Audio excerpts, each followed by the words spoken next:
소사님, 지난 시간에 우리가 사망에 대해서 좀 정의를 내렸고요. 상당히 이해하기가 쉬웠어요.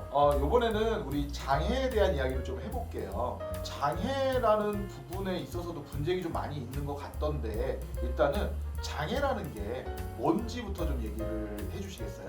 장애라는 거는 뭐 일반인이 생각하는 후유증은 장애가 아니고요.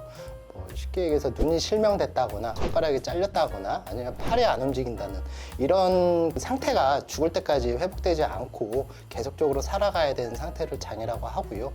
다만 이게 그 상태에 대해서 약관에서 장애분류표라고 해서 구분을 하고 있기 때문에 그 장애분류표에 어떻게 해당하는지에 대해서는 이제 나중에 또 살펴봐야 될 문제가 되겠죠. 그럼 우리 그 약관에 있는 장애 분류표에 보면 뭐 어떤 경우에는 뭐 20%입니다. 어떤 경우에는 뭐 50%입니다. 막 이렇게 퍼센트가 상황에 따라서 정해져 네. 있잖아요. 이런 퍼센테이지율을 정하는 거는 어떻게 정하는 거죠? 장애분류표에서 신체 부위를 13가지로 나눠가지고 장애 상태가 심하다라고 하는 경우는 장애 지급률이 높게 되고요. 장애 상태가 그렇게 심하지 않다라고 하면 낮게 책정이 되는 그렇게 되고요.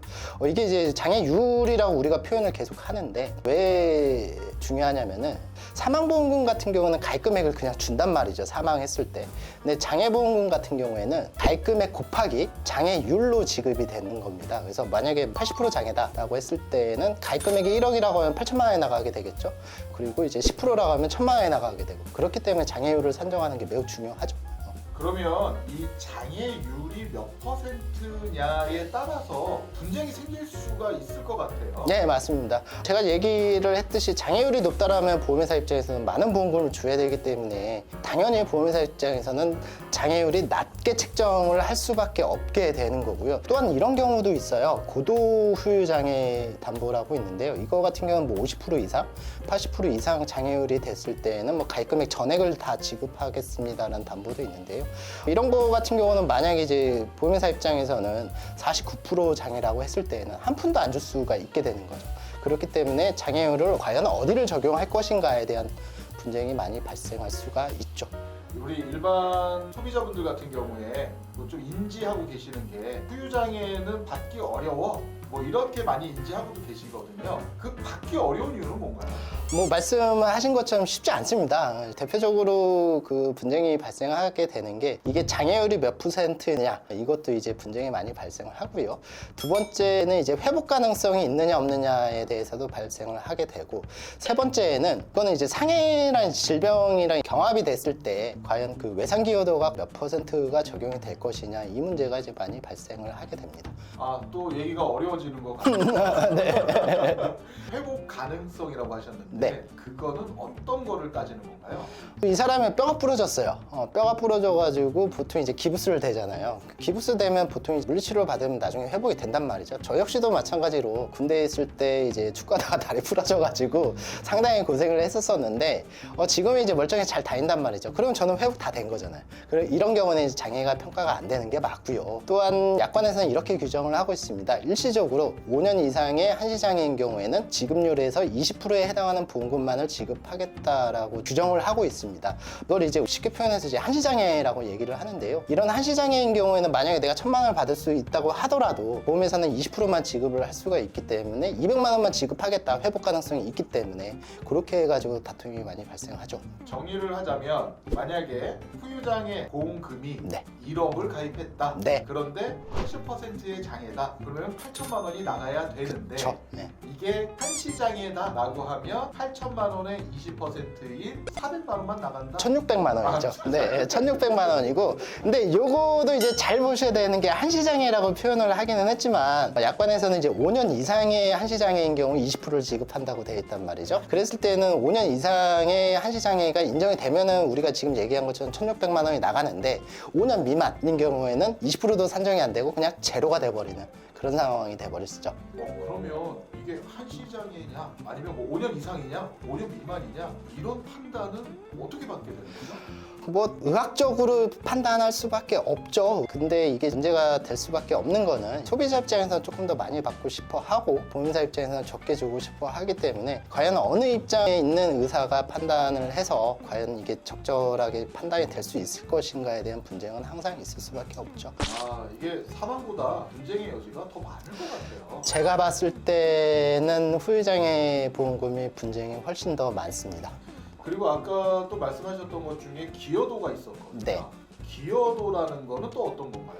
우리가 아까 상해와 재해 부분에 대해서 얘기를 나눴단 말이죠. 사망보험금 얘기를 했을 때. 근데 이제 일반적으로 보면은 상해 후유장애 담보는 많이 가입을 해요. 근데 질병 후유장애 담보는 가입을 아예 안 하는 경우도 매우 많이 있고요. 혹은 상해에 비해서 훨씬 더 적은 보험 가입 금액으로 가입을 한단 말이죠. 그랬을 때 상해 후유장애 보험금을 받기 위해서는 어떠한 충격, 뭐 쉽게 얘기해서 교통사고로 인해서 장애가 남았다라고 해서 보험금 청구를 해야 되는데 보험회사는 너 옛날에 아픈 거 좀 있었으니까 그 부분은 빼고 지급하겠다라고 해가지고 외상기여도라는 걸 따지게 됩니다. 그래서 외상기여도가 만약에 50%다 라고 했을 때는 내가 받을 수 있는 보험금에서 50%밖에 못 받게 되는 그런 상황이 발생할 수가 있죠.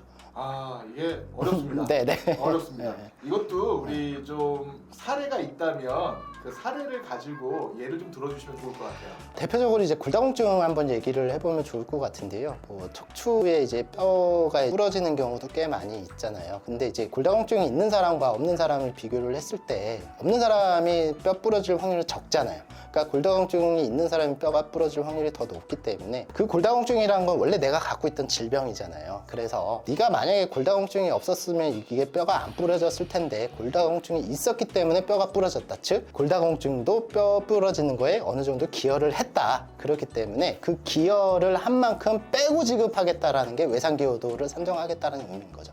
아, 근데 골다공증이 있었던 건 알겠는데 이 사고가 안 났었으면 안 부러졌을 거 아니에요. 그러면 이거는 기여도를 굳이 안 따져야 되는 게 맞지 않나요?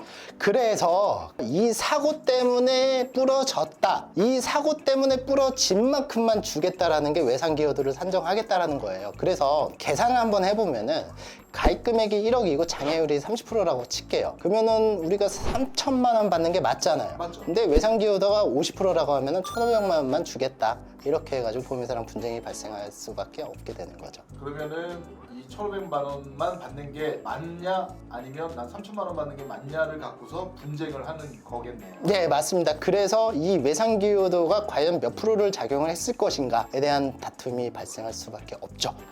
그러면 왜 우리 운동하다가 다치는 경우도 꽤 많잖아요. 네, 뭐, 맞습니다. 뭐 예를 들어서 축구하다가 뭐 뼈가 부러졌다. 네, 저도 그랬었고요. 이런 경우에는 후유장애를 청구할 사유가 되나요? 일단은 뼈가 부러져서 수술했다. 그 자체로는 장애보험금 청구할 수 있는 조건은 안 됩니다. 물론 이제 척추체 같은 경우는 가능할 수도 있는데요. 일반적으로 다리나 팔 같은 경우에 이제 수술을 했다는 그 자체로는 장애 평가가 되지는 않고 최소한 약관에서는 6개월을 그 치료 기간을 두라고 되어 있습니다. 그래서 6개월 동안 치료를 받고 나서 그 이후에 다리나 이제 팔이 안 움직이는 그런 상태가 고착화됐을 때만 장애보험금을 청구할 수 있는 것이지 단지 부러져서 수술했다 이걸로는 장애 평가를 할 수 있는 것은 아닙니다. 그러면 이제 축구를 하다가 뼈가 부러졌어. 그래가지고 치료를 받았어. 그런데 후유장애 보험금이 가입되어 있어도 이거 청구를 안 하고 이게 넘어가시는 분들도 꽤 많지 않나요? 예, 뭐 많이 있습니다. 근데 이제 그런 분들 같은 경우는 기본적으로 후유장애 보험금 청구를 하려면은 내가 당연히 장애가 있어야 되는 거고 그 의사로부터 후유장애 진단서를 발급을 받아서 보험회사한테 청구를 해야 되는 게 맞는데 이게 기간이 있습니다. 그래서 소멸시효라고 하는데요. 보험금을 청구할 수 있는 기간은 3년이기 때문에 기본적으로 3년 이내에 보험금을 꼭 청구하셔야지만 보험회사로부터 후유장애 보험금을 받을 수 있다 이렇게 보셔야 될 것 같아요. 예. 자, 소사님 오늘 우리가 장애에 대해서 또 정리를 해봤고 후유장애 보험금 지급 사유 뭐 이런 부분에 대해서 우리가 얘기를 나눠봤어요. 기존에 있었던 영상들에서 다양한 사례들이 있었는데 이렇게 또 개념적인 정리를 또 네. 한번 해보니까 좀 더 다른 컨텐츠들이 와 닿을 것 같아요. 오늘 또 이거 부분 정리해 주시냐고 고생 많이 하셨습니다. 예, 감사합니다. 그리고 뭐 보신 분들 재미가 있었다라고 하면은 좋아요, 구독, 알림 설정 부탁드리도록 하겠습니다. 예, 다음 시간에 뵙겠습니다. 감사합니다. 수고하셨습니다.